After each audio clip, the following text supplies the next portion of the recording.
We'll do Mr. Maurice next. Yep, whenever you're ready.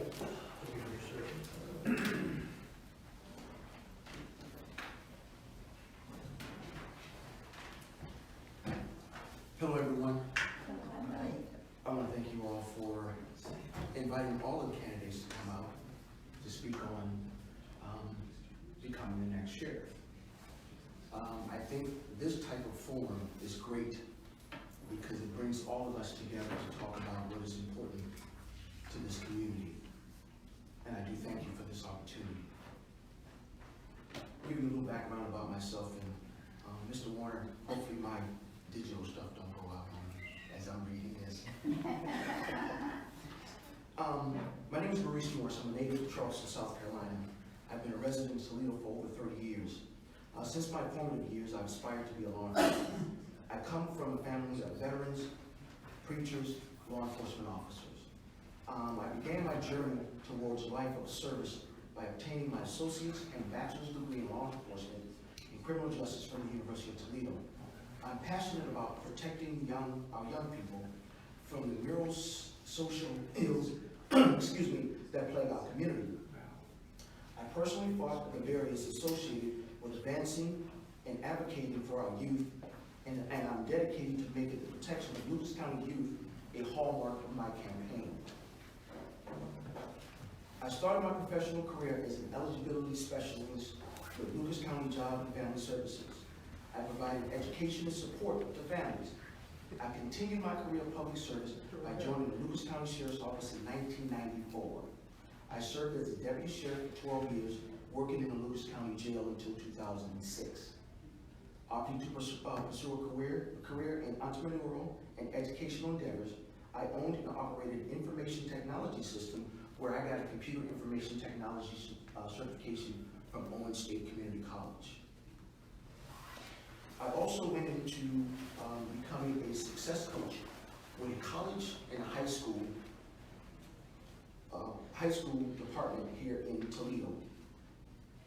Presently, I'm married, I got a beautiful wife, I got a 6-year-old daughter, and then we got a 42-week-old German Shepherd puppy that's about 92 pounds.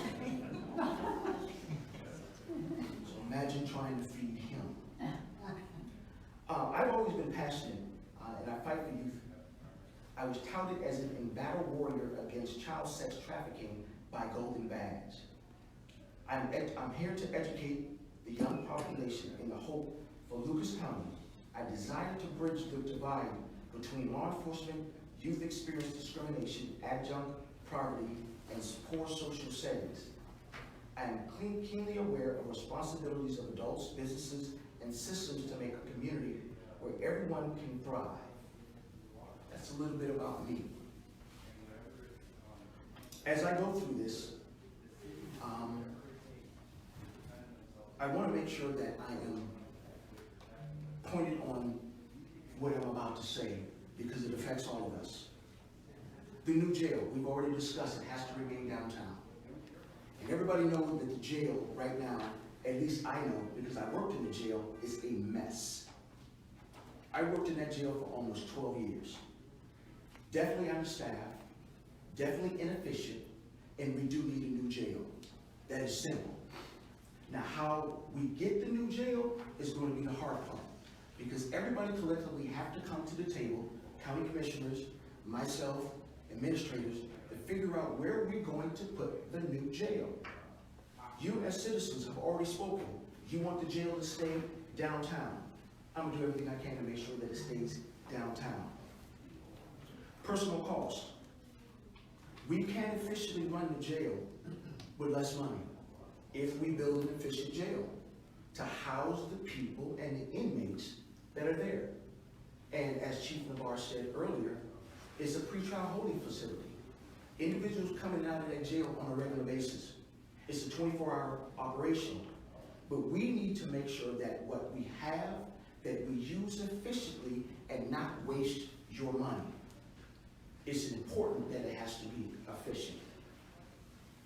As I move into opioid crisis, which has been plaguing this county for quite some time, from K2 to the new drug called Gray Death, to pills.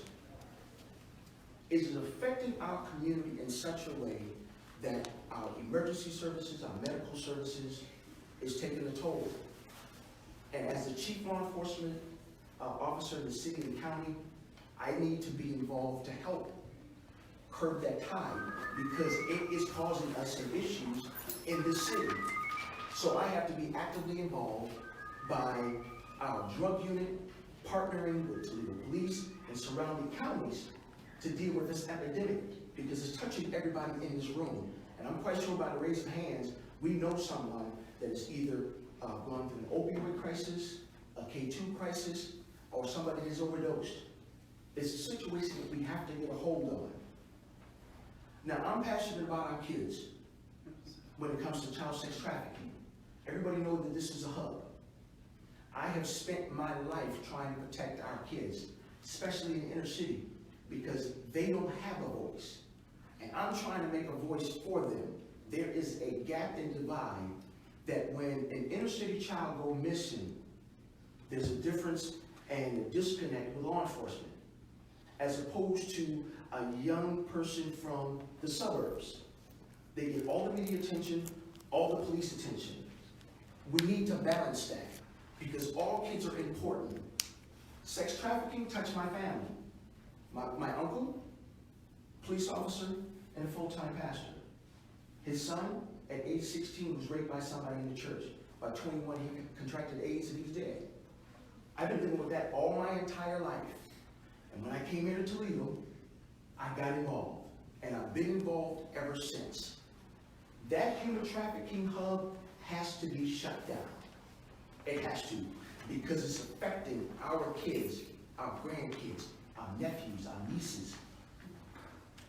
I want to have a voice, not only for all kids, but especially in the inner city, because that's where I've done the majority of my volunteer work. I'm a court-appointed special advocate. I've worked at Cherry Elementary, LP Stewart, and King Academy before they closed. To talk with those youth, to see those young people, to interact with them and see that I care about their well-being was satisfying for me. To know at the end of the school day that they can walk home and be safe and come back the next day, that's what I was looking for. And that's what I'm hoping for. Because once you hurt our young people, when they become adults, hurt people hurt people. So we need to shut that down. That cannot continue in this area. So I have a plan of how to deal with that, to effectively deal with it. Opioid crisis, as we've already said, John Tharp has done an excellent job. And he needs to be celebrated for what he's done regarding the opioid crisis. It is just that simple. He's given us a template that we can use, that we can build upon. I want to expand the number of officers that's already working there so that we can tackle this opioid crisis. Criminal justice reform. There's a young lady I know who is an attorney. Her name is Dr. Xenia Logo Crenshaw. She's the founder of the National Forum on Judicial Accountability. She would come to Toledo and she would help with this reform to make sure that everyone that goes through this system gets a fair shake. It is just that simple. But it's hard and sometimes it can be complicated.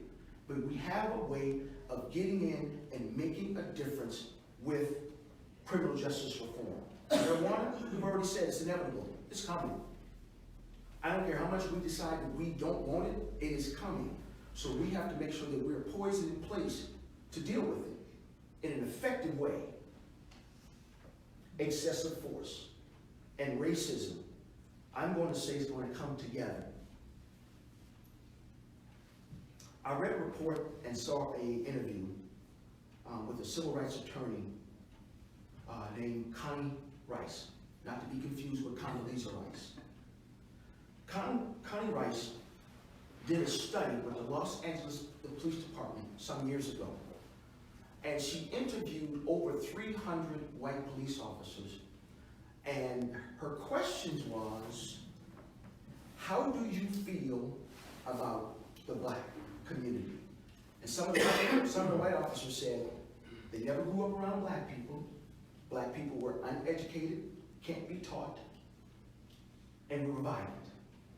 That goes into excessive force. Because if you go through the academy and you come up with that preconceived idea, that's what happens on the street. So how do we deal with that effectively by not hiring that person? How do we do that? Because this affects us. We are a community of one. And no person in this community should be downgraded, talked about, looked at as being beneath anyone. So excessive force, racism, will definitely not be tolerated on my watch because I've gone through it. Remember, I'm from Charleston, South Carolina. I felt it, I've seen it, and I've heard it. And there's one thing about Charleston, Charlestonians, we're forgiving, we're loving. We don't hold anything. You guys remember the issue some years ago when Dylan Roof went into Mother Emanuel Church? Well, my mom would go there for Bible study. That senator that was killed was a good friend of my uncle, who was a police officer in Charleston. That hurt the entire community. That hurt me. That could easily be here. But what happened? Charleston did not form a race riot. We forgave, we loved on one another, we hugged on one another, and we got through that. I am Charleston, and also Toledo. So that love and upbringing that I was raised with, I brought it with me. It's a part of me. It's who I am. Now, how do I get the community, especially the inner city, to start believing in law enforcement again? I was asked that question. As sheriff, I would physically get out and have the people touch me because I want the inner city, I want black men to know that my campaign is to inspire anyone who's going through, but to hold on. But I want black men to see me, that I am a vision of love, passionate feelings for our kids, their safety. That if I can go through and come out on the other side a better person, so can you. So my job as a sheriff is many tentacles, many things, but I need to get out and have the community see me, touch me, have a conversation, let you know that every time I have contact with you or any of the officers does not have to result in an arrest. There's some situations just using discretion, that person doesn't have to be arrested. If you show compassion and love to people, it goes a long way.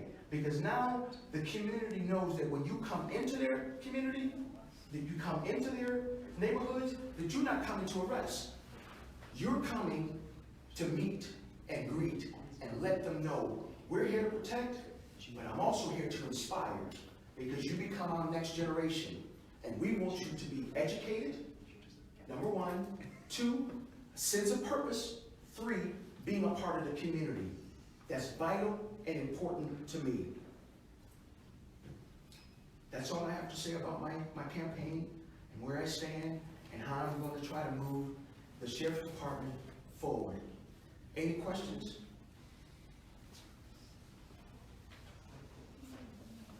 So start with the one from our member who's not here.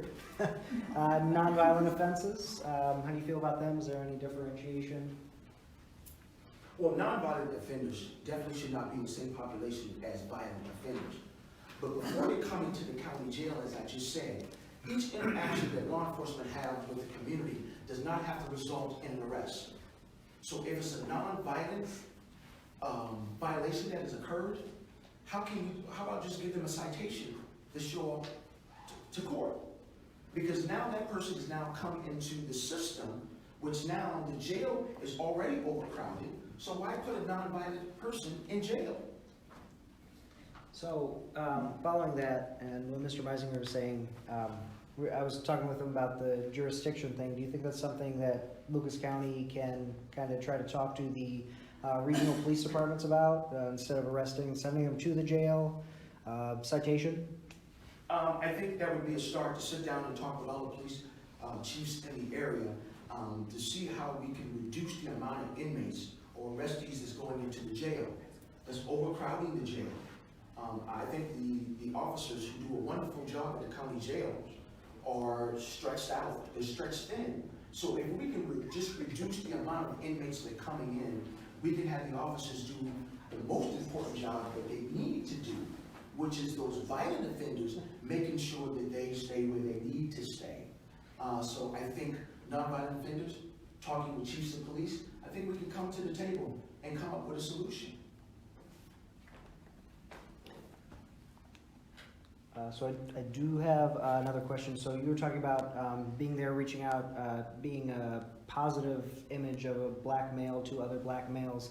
Is there something you're doing now that could help with that, or would you be willing to work with that even if you're not sheriff? Or you, is that one of your areas in life apart from a job maybe? Even if I don't become sheriff, I'm still going to be involved in this community. I have to. Because black men now, and I've had conversations with them, they are scared of law enforcement. They are frightened. And I've had conversations with them, and they want to know, what am I going to do to curb that? What am I going to do to gain their trust? Because they're frightened.